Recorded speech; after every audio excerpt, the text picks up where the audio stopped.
Hey, so today I want to talk about something super simple. Something so simple that we almost miss it when we start out our journey with the push. Today I want to talk about the buttons on the front of the push, what they are, what they mean, and what they do. So let's jump in.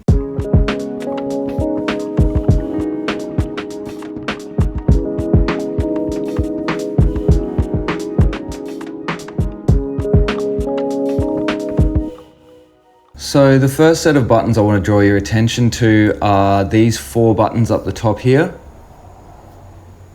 They're called Sets, Setup, Learn, and User. This button here is where we access our sets that are saved onto the push. For standalone, we have the ability to save favorites. We can sort by the date, and here we can also make a new set as well. Second button is called Setup.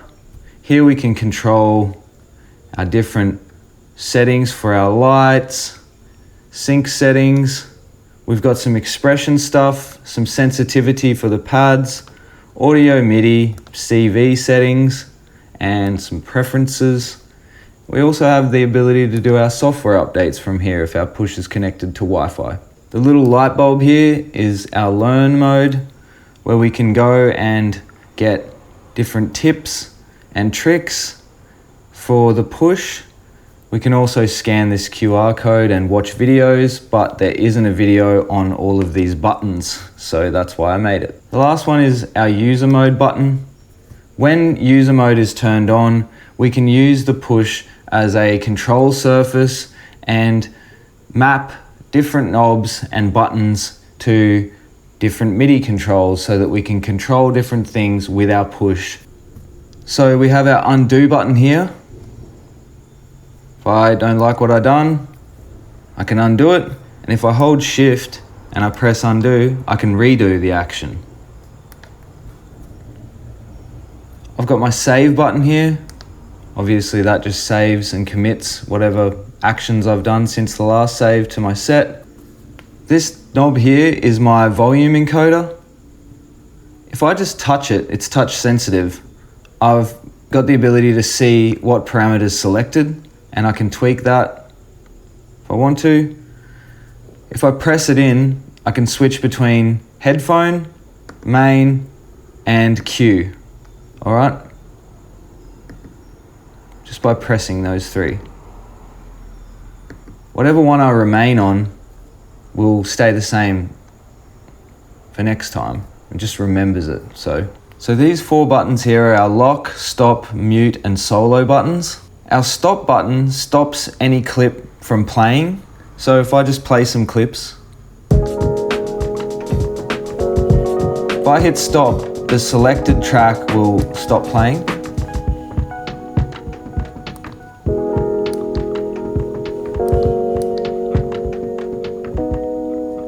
If I hold stop, all of the tracks that are stopped are grayed out.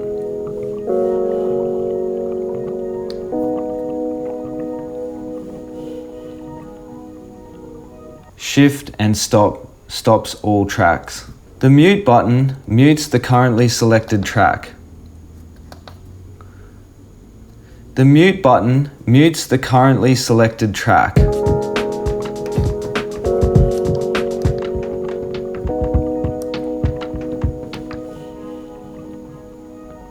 If I hold the mute button down, I can unmute any track by pressing its lower display button.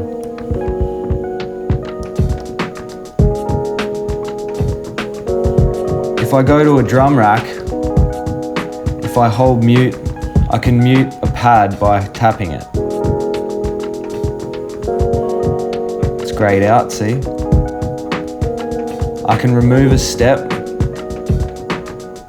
by holding mute.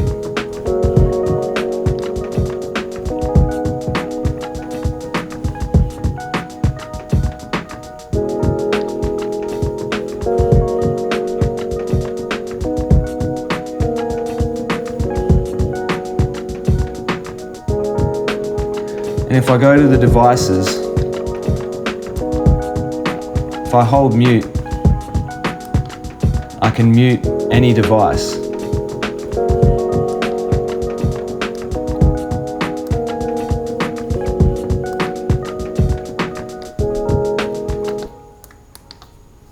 The solo button solos any selected track.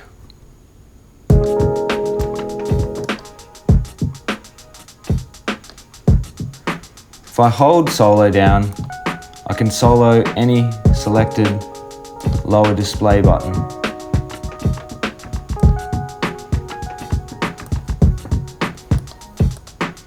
And if I go to the drum rack,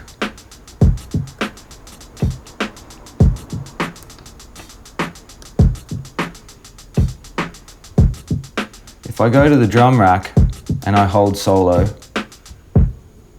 and hit a pad, I can solo just that pad.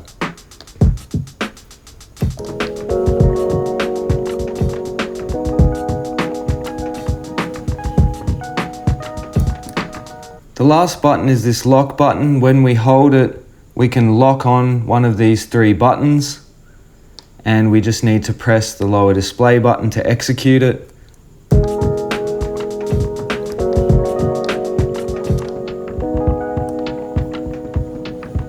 You can see them flashing when it's locked.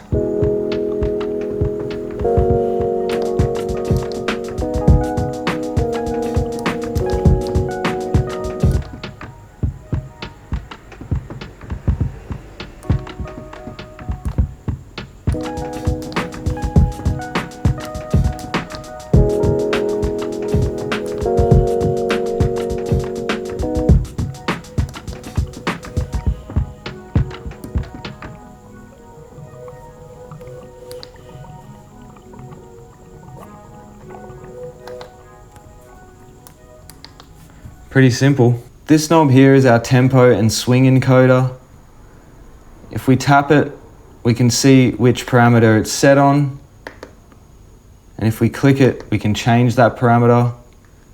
If we hold shift down, we can change the increments to smaller increments, 0.1, and without shift, they're just 1. We've got our tap tempo button here. If we're working in 4/4, we need to tap it 4 times in order to get it to run. We've got our metronome button here. We can toggle it on or off, and we can hold it to access our metronome settings. We have our sound changes, different rhythms, launch quantization. We've got our quantize setting here. When a clip is selected, the quantize setting will relate to that clip directly. In order to understand that, we can go over to the clip mode here. If we selected a few notes, we could hit quantize and it would quantize all of those notes that were selected.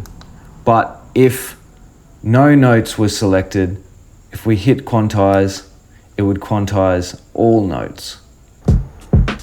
If we go over to our drum program and we hold quantize, we can actually quantize a pad. Fixed length refers to the length of clips that are recorded. So if it's on, you can see here we have 2 bars. So our clips will run for 2 bars, be recorded for 2 bars, and then stop recording.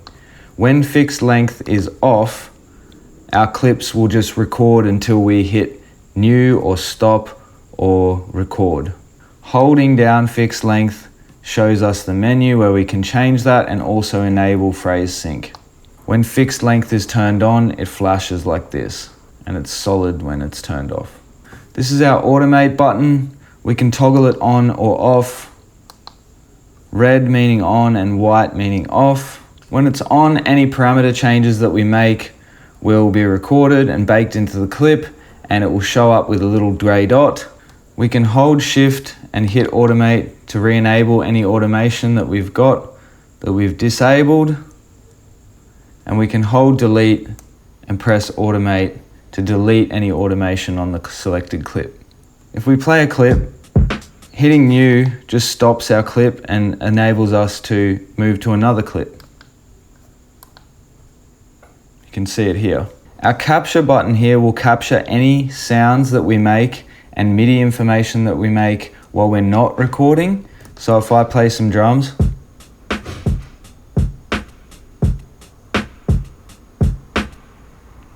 and I go over to my clip and I hit capture, I can see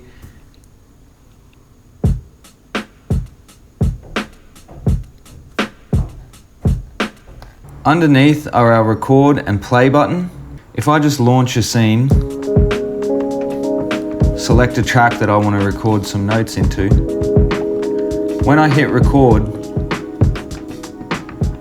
that will start the clip recording, and pressing the record button again will stop that clip from recording.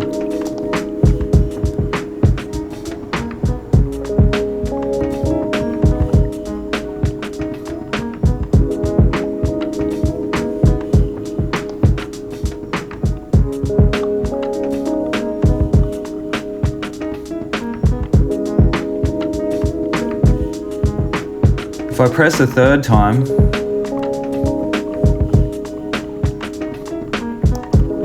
it'll overdub it.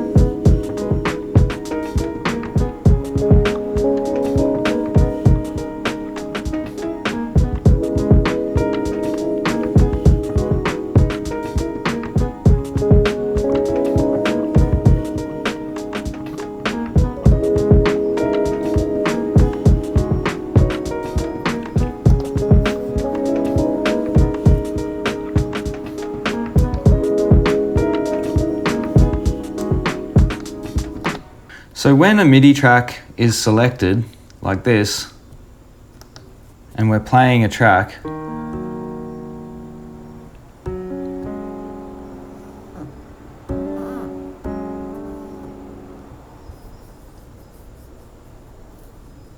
the touch strip relates to the pitch bend.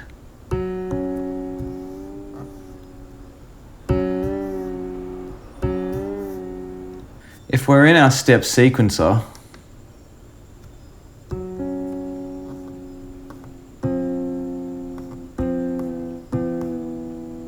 it drops the notes. So the pitch bend is the default setting when we play our notes in. But if we hold select and tap the touch strip, we can also get a mod wheel.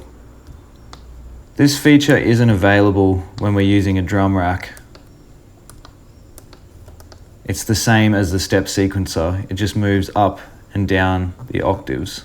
So in this middle section here, we obviously have our MPE pads, which we can play and sequence. We've got our lower display and our upper display buttons, which have a lot of different functions depending on which modes you're in. A cool one I like is if you double tap the lower display button, it arms that clip for recording. The upper display buttons, if you press them, you can get into each different settings of our devices. These buttons have a lot of different uses. We also have these 8 encoders up here, which relate to pretty much everything you see on our display right here. Usually, if something is on the display underneath the encoder, it usually affects that parameter. So these buttons on the right hand side are our scene and repeat intervals. When we're in session mode, we can launch our scenes.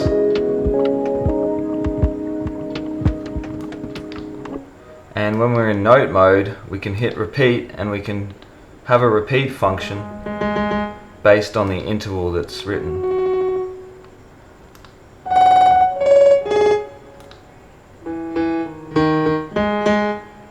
This is our master track button. When we hit it, we go back to our master track, and we hit it again, we can see where we came from.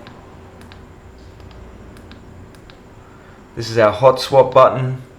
We can swap any sound for another sound using our browser. Hitting that just goes back to where we're from. And this is our add button, where we can add new tracks, devices, clips. Again, hitting it twice takes us back to where we're from. Up here we've got 4 buttons. We've got our device button here. This shows the device that's on each selected track, allowing us to page between them and change different parameters as we go. Then we have our mix. We press it once and it shows us our track mixes where we can break down our different drum kits, break into individual mixes, change the volumes and pans and sends. And if we hit it again, we end up getting to our track mix section where we can change the inputs and the outputs, different send volumes, track volume. This button here is our clip mode. It shows us the clip where we can change all of our MIDI settings, mess around with quantize, change notes.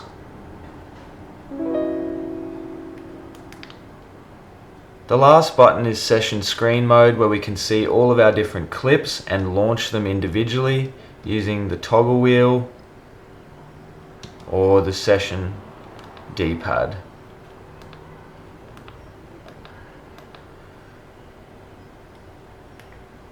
If we're in scene preference, we can just launch by clicking on our jog wheel here. But if we turn it to clip mode, we can just launch individual clips.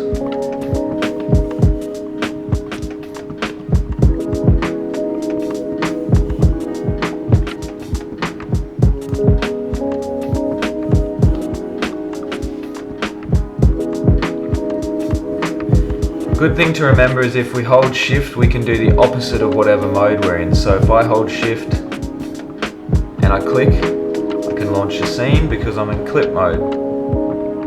And if I'm in scene mode and I hold shift, I can launch individual clips. Our little jog wheel here moves to the left and the right. It's clickable. Pretty versatile little wheel. And much like our jog wheel, we've got our session D-pad over here, which we can launch things or select them with this little central button and navigate around and change things. So we have two different modes on the Push 3 and standalone. We have session pad mode and we have note mode. In note mode, we can play individual notes from our devices, make chords,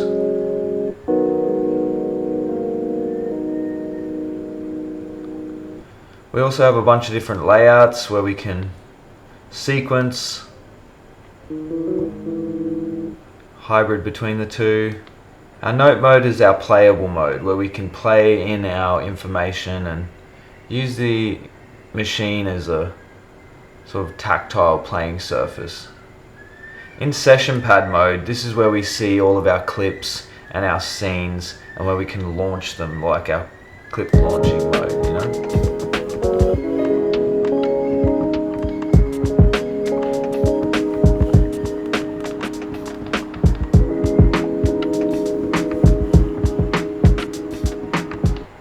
Our layouts I just explained, but yeah, basically in melodic modes we have access to different sequencer and note layouts. When we have drum pads, we have a bunch of different layouts as well. We have our loop selector, our velocities, our pitches, and our variations. We also have a 64 pad note mode for large drum kits or simplers. When we're in melodic, we also have our scale, where we can change our scale, and this gets locked to our project files when we save, so that when we come back it's in the scale that we choose.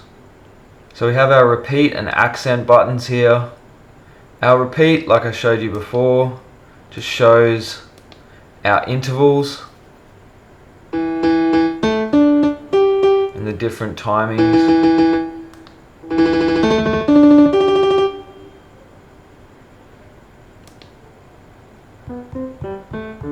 If we press and hold it,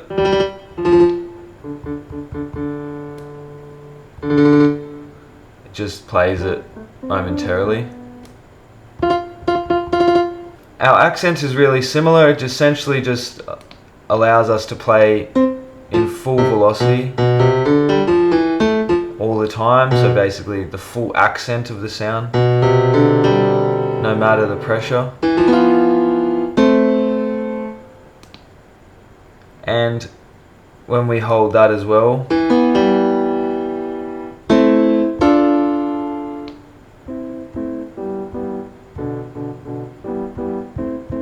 it's a momentary button. If we switch back over to our session pad, if we select a clip, we see this double loop come up. If I go over to clip and I hit double loop, you can see it doubles the length of the loop. When we're in scene workflow and we're launching scenes, if we hit duplicate, it'll duplicate that entire row and launch it. If we change to clip workflow and we select our clip, when we duplicate, it only duplicates that clip. There are other functions for the duplicate button, but I'm not going to show them all at the moment. It's a pretty useful button when we're working in our scenes or our clips. We have convert here. Depending on what device is selected, if we've got a simpler, when we hit convert, it creates a drum pad out of our samples that we've chosen over here. So if I go over to slicing and I hit convert, I can convert all of those into a drum rack if I want to. There's some other functions for convert as well. It's a pretty awesome little function. Depending on what device you're in, it changes. Our delete button has a variety of different uses. If we're in our session pad mode and we hold delete and touch a clip, we can delete clips. If we hold delete and select a device, we can delete those devices. If we're in a drum rack, holding delete and touching a pad will delete the pad. We have a bunch of different delete functions in our sequencer mode as well. So yeah, there's a lot of different ways to delete things using the delete button. These are our octave and page buttons. If we select an instrument track, our octave buttons move our note register up and down by an octave. If we're in a drum rack, they move our rack down, same as the touch strip. And if we're in our session mode, it moves it up and down by 8 pads, and they grade out if there's no more than 8 pads. Our page left and right works the same way in session mode, and in note mode, our page relates to our loop selections. Our shift button, probably the most versatile button on the whole push. You can pretty much press any button with shift held down and it creates like a double function. So play around with that because I'm not going to show you every shift function. The last button is our select button. If we're in our note mode, say we're on our drum rack, if we want to select a drum sound without playing it, triggering it, we just hold select. We can select that pad. Same in the melodic.